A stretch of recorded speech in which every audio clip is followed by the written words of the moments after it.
बिस्मिल्लाहिर्रहमानिर्रहीम, अस्सलाम वालेकुम, welcome to the Beenar Saleem show. जनाबे वाली मैच फंस गया है, 50-50% चांस है, बड़ी ही डाइसी सिचुएशन है क्योंकि अब से थोड़ी देर में हमें पता चल जाएगा कि भाई नवाज शरीफ साहब के लिए बिल्कुल क्लियर कट ग्रीन सिग्नल है, direct Dubai to Islamabad and Islamabad to Lahore, या फिर वो टेक्निकल ग्राउंड्स पे नॉकआउट हो सकते हैं। अच्छा, अब ये जो माहौल बनाया हुआ है ना, कसर वैसे नून लीगियों ने कोई छोड़ी नहीं है कि नवाज शरीफ साहब को वो टेक्निकली ना कोई हैंकी पैंकी कर दे। अब से थोड़ी देर में हमें पता चल जाएगा क्योंकि कल से ये मामला बड़ा गर्म था। तो मैंने कहा कि भाई आपसे अभी इस टाइम पर बात करना बहुत ज़्यादा ज़रूरी है कि हम आपको ऑप्शंस बता दें, दोनों एस्पेक्ट्स बता दें कानूनी तौर पर, और नून लीग क्या सोच रही है, अदालतें क्या सोच रही हैं, जज साहिबान क्या सोच रहे हैं, नैब क्या सोच रही है। हम सारी सिचुएशन आपके सामने रख देंगे और फिर आप खुद ही अंदाज़ा लगा लेंगे कि जी सिचुएशन 50-50 है कि रिलीफ मिलने वाला है, या क्या कोई अदालती तारीख के अंदर एक कोई तारीख रकम होने वाली है। हम इस बारे में बात करेंगे। साथ ही साथ सहूलतों का भी सीज़न चल रहा है। इतनी सहूलतें, एक तो पता क्या, प्रेस कॉन्फ्रेंसेस, बादाम माफ कबाब, इसकी एक लूट सेल लगी हुई है, ठीक है। जो दूसरी बार लूट सेल लगी हुई है वो सहूलतों की लूट सेल लगी हुई है। आम बंदा कोई हो ना बाहर, उसको सहूलतें मिले समझ में आती है। एक बंदा जो जेल में गया है, अब जाहिर सी बात है कोई झंडे गाड़ करके तो जेल में जाता नहीं है, कोई गलत काम ही होते हैं, कोई संगीन इल्ज़ामात ही होते हैं जिसकी बेसिस के ऊपर जेल में जाया जाता है। अभी इस टाइम पर जो मकबूल तरीन लीडर इमरान खान साहब हैं, जिनको सहूलतें ऐसी ऐसी दी हुई हैं कि एक नई तारीख रकम हो चुकी है सहूलतें देने की। ये नवाज शरीफ के मामले में अदालत के अंदर एक तारीख रकम होती है या नहीं होती, ये तो हमें आज पता चल जाएगा। लेकिन जो इमरान खान साहब को सहूलतें देने की एक जो तारीख है वो रकम हो चुकी है। तो भाईजान सहूलतों की भरमार है, लेकिन फिर भी फरोख हबीब गद्दार है ना। मज़े की बात, मतलब ये राइम करके मैंने कितना अच्छा जोड़ा है इस चीज़ को। इन सारी चीज़ों के बारे में हम बात करेंगे, लेकिन मैं आगाज़ इसका इमरान खान साहब से करना चाहूँगी, उन कैदी से करना चाहूँगी जो कि पहले अटक में थे, फिर अपनी मर्ज़ी से अपनी फरमाइश पर अटक से वो अडियाला शिफ्ट हुए। अडियाला में भी जब आए तो उनको वो सहूलियात मिल रही हैं जो उनको अटक में मिल रही थी, बल्कि उससे कहीं ज़्यादा, क्योंकि जाहिर सी बात है अडियाला के अंदर उन्होंने इसीलिए अपना ट्रांसफ़र कराना था क्योंकि यहाँ पे वो जेलें हैं जहाँ पर AC भी है, जहाँ पे हीटर भी है, जहाँ पे कुर्सी, मेज़, अखबार, अलम बलम हर चीज़ मिलती है। वो सारी चीज़ें मिलती हैं जो किसी होटल में मिलती हैं, राइट। अब जब मैं कहती हूँ ना सहूलतें मिल रही हैं, इमरान खान को वो सहूलत दी गई है जो इससे पहले ना नवाज शरीफ के पास थी, ना आसिफ अली जरदारी साहब के पास थी, ना इससे पहले वो यूसुफ रज़ा गिलानी के पास थी, किसी के पास नहीं थी। जितने भी वुज़राए आज़म जिनको जेलों में भेजा गया, जितने भी सियासतदान जिनको जेलों में भेजा गया, उनको ये सहूलत नहीं थी जो सहूलत इमरान खान को दी गई है। सहूलत नंबर 1 जो सबसे बड़ी, सबसे यूनिक और सबसे तगड़ी सहूलत है ना, वो ये है कि उनकी जेल, उनकी बैरक जहाँ पर वो हैं, उनको तोड़ करके उसकी दीवार बड़ी कर दी गई है। आज तक तारीख में मैंने तो नहीं पढ़ा, अगर मैं गलत कह रही हूँ तो प्लीज़ मुझे एजुकेट करें, प्लीज़ मुझे एजुकेट करें। लेकिन मेरे नॉलेज में ये नहीं है, मैंने बहुत से लोगों से पूछा भी, मैंने चेक भी किया, मेरे नॉलेज में ये नहीं है कि किसी भी साबिक वज़ीर आज़म को जेल में रखा गया हो और उसका जेल ख़ास तौर पे तुड़वाई गई हो, मेड टू ऑर्डर जेल बनाई गई हो स्पेस के लिए। सबसे बड़ी जेल अटक में भी इमरान खान साहब को और अडियाला में भी इमरान खान साहब को। ये बताएं, ये तारीख रकम हुई है सहूलत की कि नहीं हुई है? इसके अलावा घर के खाने को तो छोड़ें, साइकिलों तक की फरमाइशें हो रही हैं। आप समझ रहे हैं, ये हम इस बार ये सारी बातें हम कर चुके हैं। लिहाजा इमरान खान साहब को जो सहूलियात मिल रही हैं, ये वो सहूलियात हैं जिसके बारे में जब इमरान खान साहब वज़ीर आज़म थे तो वो लोगों पे इल्ज़ाम लगाते थे, यानी नवाज शरीफ पर इल्ज़ाम लगाते थे, जरदारी पर इल्ज़ाम लगाते थे। इन लोगों की इन्होंने आत्मा रोल दी थी इमरान खान साहब ने, ये कह करके अमेरिका जा करके किसी भी कहीं पर भी पब्लिकली आवाम से खिताब करते थे तो नवाज शरीफ को AC चाहिए, जरदारी को ये चाहिए, नवाज शरीफ का तो मैं AC उतरवाऊंगा, जरदारी को फलानी चीज़ चाहिए, नवाज शरीफ साहब को ये चीज़ चाहिए, ये सारी चीज़ें मैं बंद कराऊंगा। मरियम नवाज़ की जेल को लेकर के तो फेक तस्वीरें भी आ गई कि जी कोई बेड लगा हुआ था आलीशान के, देखे जी ये वो जेल है जिसमें मरियम नवाज़ रहती थी। फिर यहाँ तक बातें आ गई कि जी स्पेशल फ़ोन, मोबाइल फ़ोन जो हैं वो मरियम नवाज़ साहिबा को दिए हुए थे। यहाँ तक व्लॉगर्स ने इसके ऊपर व्लॉग कर दिए कि जी मरियम नवाज़ साहिबा अपने तकिए के नीचे मोबाइल फ़ोन रख के सोती थी। अरे भाई, मैं अल्लाह को हाजिर नाजिर जानकर आप लोग को बता रही हूँ, ये कि जो सहूलियात इमरान खान को मिल रही हैं वो इससे पहले किसी को नहीं मिली। मुझे आप बताइए, क्या मरियम नवाज़ के लिए, मरियम नवाज़ के कराची में कमरे का दरवाज़ा ज़रूर तोड़ा गया था, लेकिन उनके लिए जेल की दीवार नहीं तोड़ी गई। नवाज शरीफ के लिए कोई बैरक बड़ी नहीं की गई थी, नवाज शरीफ को कोई एक्सरसाइज का सामान मुहैया नहीं किया गया था। आसिफ अली जरदारी पार्किंसन के पेशेंट है, इतनी उनको प्रॉब्लम्स हैं, स्टिक लेके चलते हैं, उनकी मोबिलिटी का इशू है, उनको कोई फिजियोथेरेपिस्ट या कोई एक्सरसाइजिंग मशीनें या कोई एक्सरसाइज की सहूलत अदालत में मौजूद नहीं की गई थी। ना ही अदालतों ने जेल के अंदर ये कहा था कि भाई क्योंकि जी आसिफ अली जरदारी साहब को वॉक करनी है या उनको चलने में या हिलने जुलने में जो है वो दिक्कत होती है तो इनकी कोई एक्सरसाइज का इंतजाम किया जाए। ना जेल में इस तरह के इंतजाम थे, ना इस तरह के इंतजाम अदालतों की तरफ से इजाजत दी गई करने की, और खैर मांगे भी नहीं गए। बस बता भी इमरान खान साहब आए हैं तो तौर तरीके बदले हैं, जेलों के कैदियों के भी तौर तरीके बदले हैं। तो अब एक चीज इमरान खान साहब याद रखें, और वो ये चीज है कि जब भी इमरान खान साहब की जिस भी सदी, जिस भी जमाने में उनकी सजा खत्म होगी, वो जेल से बाहर निकलेंगे, तो उन्होंने अब तमाम कैदियों के लिए एसी, टीवी, पंखा, कूलर, कुर्सी, मेज, अखबार हैं, हीटर, गद्दा, एक्सरसाइज के लिए साइकिलिंग, ट्रेडमिल रख दें, 2-4 डंबल भी रख देते हैं, इलेक्ट्रिकल रख दें, जितनी मशीनें हैं सब की सब मशीनें अब कैदियों को प्रोवाइड की जानी चाहिए, क्योंकि हर इंसान का, अगर इमरान खान का हक है फिट रहना, तो पाकिस्तान की जेलों में मौजूद हर कैदी का हक है कि वो फिट रहे। तो ये सहूलतों की भरमार नहीं है तो क्या है, तारीख नहीं रकम हुई तो और क्या हुआ, ये तारीख रकम हो चुकी है तारीख रकम।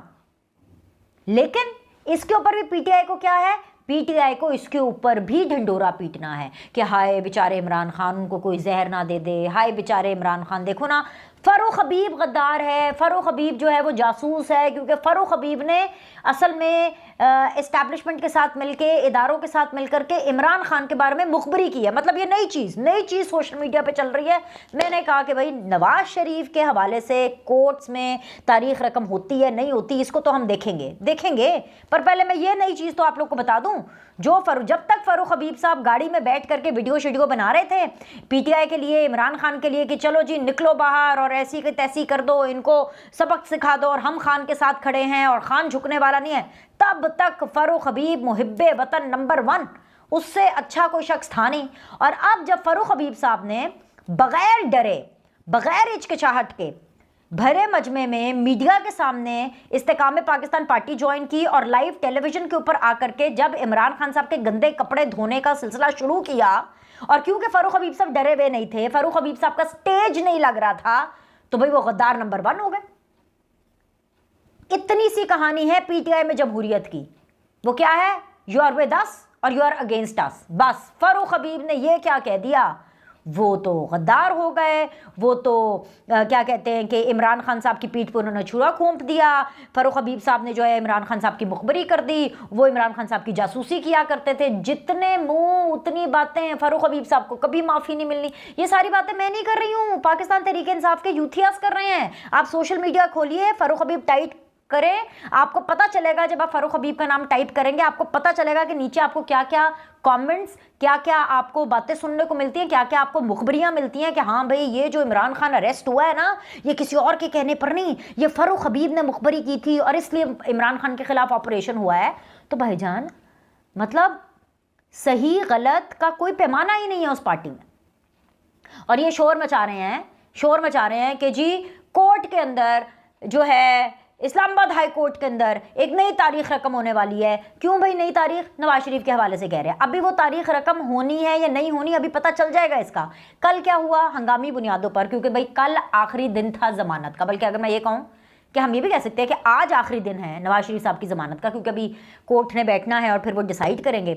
तो भाई आखिरी दिन था, और आपको पता है कि नवाज शरीफ साहब जो हैं वो सऊदीया से दुबई पहुंच चुके हैं और अब दुबई से उन्होंने अब पाकिस्तान आना है, 21 अक्टूबर को उन्होंने आना है। तो भाई उनकी जो लीगल टीम थी, मैंने आपको 2 दिन पहले ही ये बता दिया था कि अगले 48 घंटों में जो है इनकी लीगल टीम जो है वो इस्लामाबाद हाई कोर्ट के अंदर ऑफकोर्स एक दरख्वास्त दायर करने वाली है। और बिल्कुल वैसा ही हुआ, एग्जैक्टली 2 दिन पहले जब मैंने वीडियो की थी, वो 2 दिन ख़त्म होने के बिल्कुल करीब ऐसा ही हुआ कि कल शाम को जो है मिड डे टाइप इन्होंने जो नवाज शरीफ साहब की जो लीगल टीम है वो गए इस्लामाबाद हाई कोर्ट के अंदर, उन्होंने एक दरख्वास्त डाली, दरख्वास्त की हिफाजती ज़मानत की, और इस्लामाबाद हाई कोर्ट के अंदर जो 2 जज साहिबान हैं, जस्टिस आमिर फ़ारूक साहब एंड जस्टिस मियां गुल हसन साहब, वो इस समाअत को सुन रहे थे, इस दरख्वास्त को एंटरटेन कर रहे थे।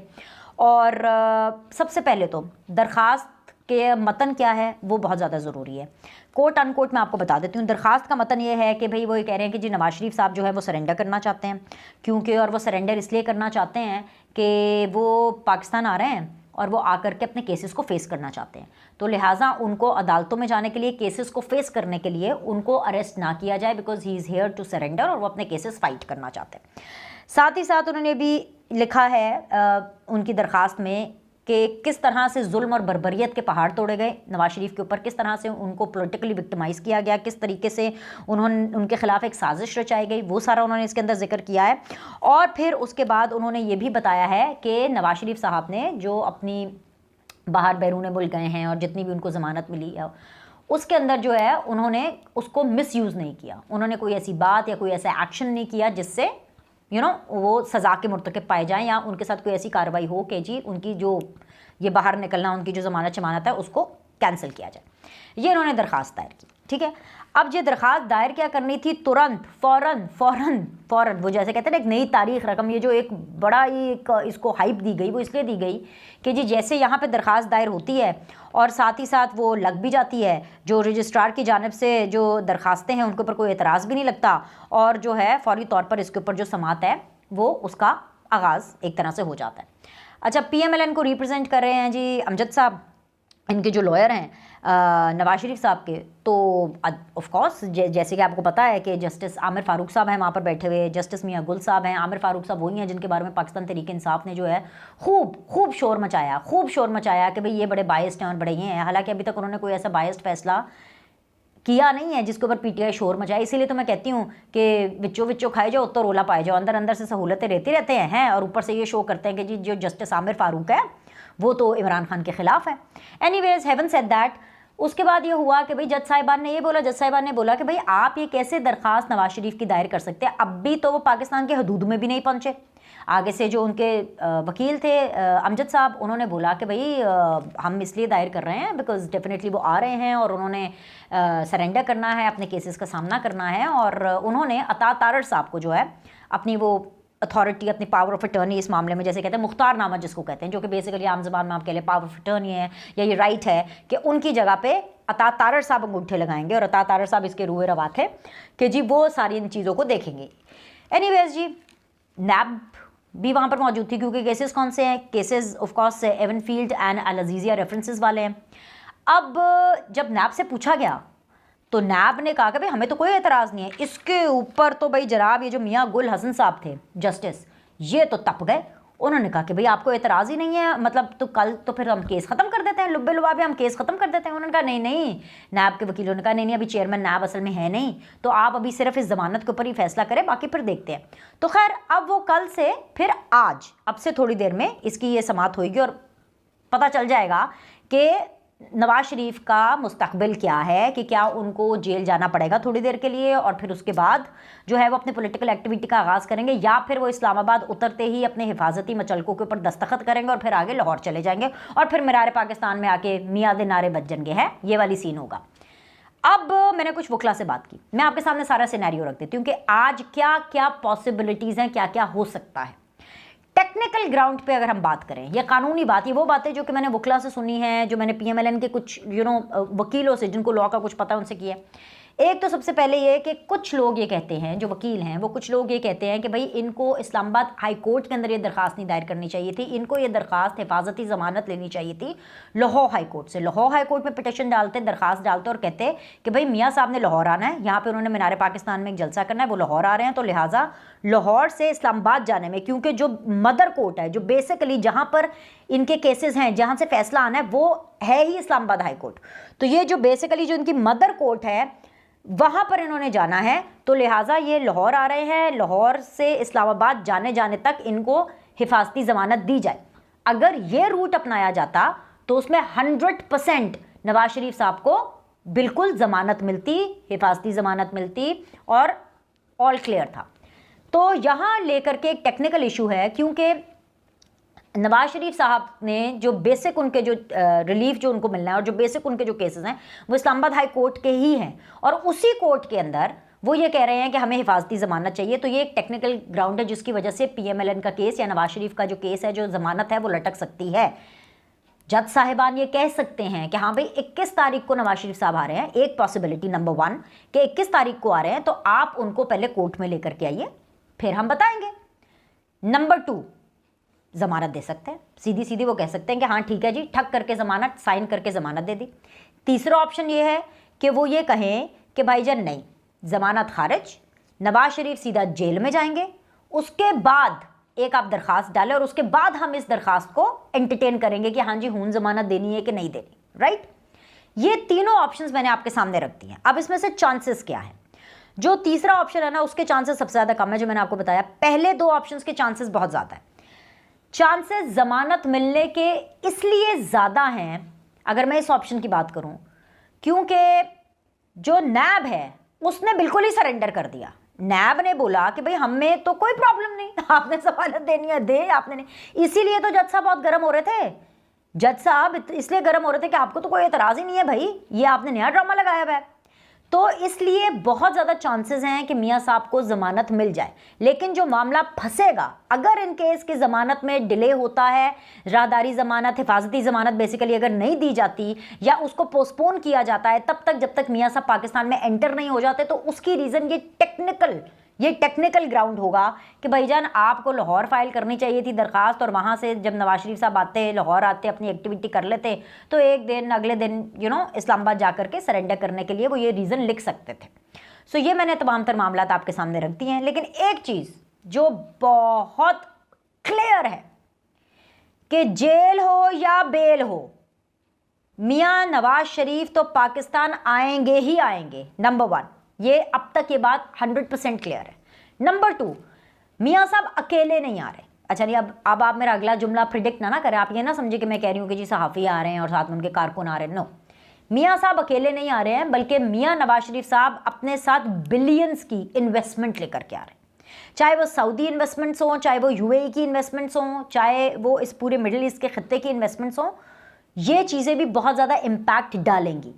जो अदालती मामलात हैं वो जुडिशरी के टेक्निकल मामलात हैं, और यहाँ पर ये वाले जो मामलात हैं ना, इससे पता चलेगा कि भाई नवाज शरीफ की जो टीम है वो इन हालात में कितनी कॉम्पिटेंट है। और वो हम देखेंगे, अब से थोड़ी देर में देखेंगे कि ये 50-50 जो है किस हद तक क्लियर होता है, और नवाज शरीफ का मुस्तकबिल हमें क्या बताता है जलसे के एतबार से, कि क्या वो जेल जा रहे हैं या फिर वो आराम से इस्लामाबाद उतर के अपने हिफाजती मचलकों के ऊपर अंगूठे लगाएंगे, साइन करेंगे और उसके बाद सीधा डायरेक्ट लाहौर। लाइक करें, सब्सक्राइब करें, आपसे अगली वीडियो में मिलते हैं।